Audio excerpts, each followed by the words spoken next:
আমার শ্বশুরবাড়ির লোকেদের মতো তোমারও কি মনে হয়েছিল আমি বিষকন্যা?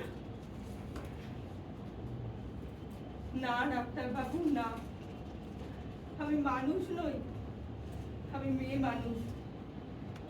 আমার ইচ্ছা পূরণের আশা করা অন্যায়, স্বপ্ন দেখা পাপ,